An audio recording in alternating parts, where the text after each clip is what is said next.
Hi guys, Tara here with another Crafting with Curly Cues video. Today I'm going to make a one-layer Halloween card featuring some really fun Lawn Fawn stamp sets. This is for the current Lawnscaping Challenge, which is one-layer cards, so let's get to it. I'm going to start with a piece of Canson XL Cold Press watercolor paper and this adorable Batty Borders die by Memory Box. I will link to this die over at my blog post if they still have some available over at Ellen Hudson. I got it on a great sale and it's really fun for Halloween projects. Not only does it create this really cute border, but you can use these little bat pieces that pop out of it for some Halloween shaker cards, which I am definitely going to have to do in the future. I had already cut my piece of watercolor paper down using a Lawn Fawn stitched rectangle die, so it is the size that I want it for my card. So now I am presenting to you my brand new, beautiful, lovely Misty tool, and I'm going to use this Monster Mash stamp set with my Misty, as well as the Lawn Fawn Happy Everything stamp set, which is, just as the name implies, a sentiment set that has a little bit of everything in it, so you can create all these great custom sentiments to fit any card that you're looking for. And today I'm going to go ahead and use the Happy Halloween with this cute little fluttery monster that I thought coordinated well with the little bat border up at the top. So my Misty tool here is going to allow me to pick up all of those stamps at once and ink them up with my archival ink here, because I will be using some Zig Clean Color real brush markers and I don't want my ink to bleed at all. And it's also going to allow me to go back and re-stamp that image as many times as I want to make those lines as bold and black and amazing as possible. So I can already see how this is going to be so useful. I've watched so many great videos with this tool and I finally just broke down and treated myself. I've been doing a lot of working lately, working a lot of overtime. So I was like, you know what? I'm just going to get a Misty. I'm going to do it. I'm going to break down and get myself one, and I'm loving it so far. So now that I have everything stamped here, I'm going to go ahead and get into the coloring for you guys. I'm going to zoom down so that you can see what I'm looking at, and I am going to do my best to show you all the names of the pens that I'm using, so if you're interested in the colors you can have that reference there for you. And I am going to do some traditional Halloween colors on this card with some orange and black. So I started out with a darker orange and I came in with this slightly lighter orange and I blended out. And the thing that I ran into with this little guy is that it blended out too well. These pens work too well, dang it. And I wanted more of a contrast between my oranges for my shadow, so I brought in a little bit of a red tone and went in there. And when I put this on here, I'm thinking, all right, I nailed it. This is totally the look I'm going for. And then I blended it out, and lo and behold, it blended out perfectly again, and you don't get the contrast I was after. So at this point I decided to move on to his wings and give my brain a little bit of time to ponder this problem of the oranges blending too well. So I went in with a black here, and then instead of blending out with a lighter gray or something like that, I went with this really dark pretty blue color just to add a little something different to his wings. And I don't know how much difference it actually made because it's such a small area, but I think it looks kind of cool in the finished product. So anyway, just a little something different you can do with those pens.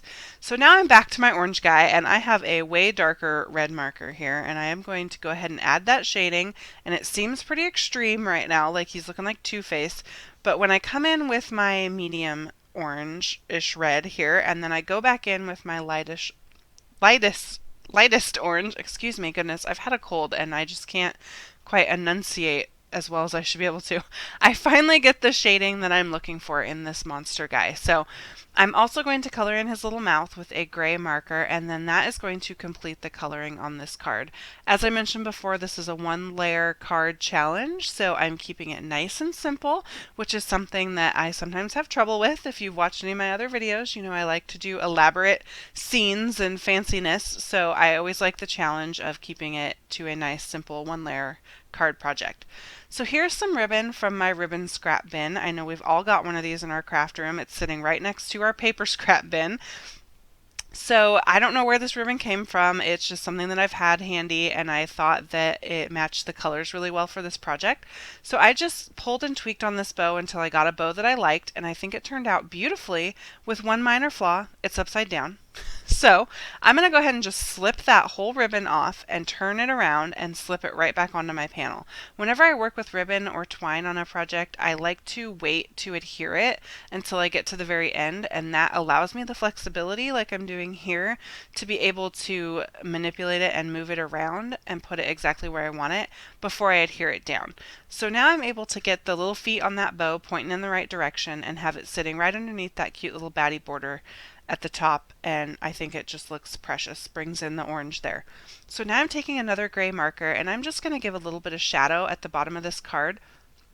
I wanted a little bit of grounding to draw your eye down to the bottom, and I think it helps kind of accentuate how that little monster guy is kind of fluttering above the ground if you see the ground that he's fluttering above. So I drew a little bit of scribble with my marker, and I'm just kind of coming in with some plain water out of my water brush, and I am just blending that out until it goes out into the white of the card to create that little shadow on the ground there.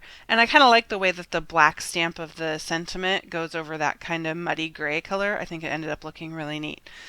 So this is my card base. It's an A2 size card base, a top folding. I made it out of some Simon Says Stamp black cardstock, and I'm just going to take some Scotch foam tape and pop my little panel up on that card. I'm pretty sure this still counts as a one layer card because I only really did anything to one layer, and now I'm just putting my layer on my card base. So I'm going to go ahead and say that this counts. I don't know what the rules are, but for me this is a pretty simple, nice and easy one layer card. I really love the way the black shines through that cute little baddie border up at the top. It kind of adds a little extra something to this card here. So you could totally leave this card right now as it is and it would be a beautiful completed card, but I really wanted to try a technique that I have seen over on Julia Alterman's YouTube channel, and I will link to one of her videos over in my blog post. She does this really great dot technique that kind of makes everything look finished and add that extra special something. So I wanted to put some white dots on the ground, and then I'm going to take my black Jelly Roll pen and I'm going to put some white dots around that little, or excuse me, some black dots around that little monster guy. And I think it kind of gives the impression that he is like fluttering, trying to get off the ground, and this is like all the dust that's kicking up while he tries to do that. I don't know. He just looks so sweet, like maybe this is his first little Halloween flight. I don't know.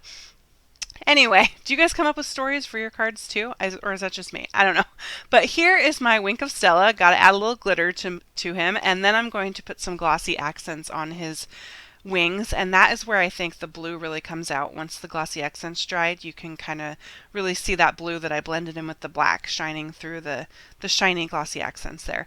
So that is the completed card for today. Thank you guys so much for joining me. I really appreciate you stopping by. I've been on a little bit of a hiatus because of work, but I am hopefully going to be back in full swing now. I want to do a fall card series, so I'm looking forward to that. And I'm also getting darn close to a 200 YouTube subscriber giveaway, so stay tuned. I can't wait to give away some goodies to say thank you to you all for your support.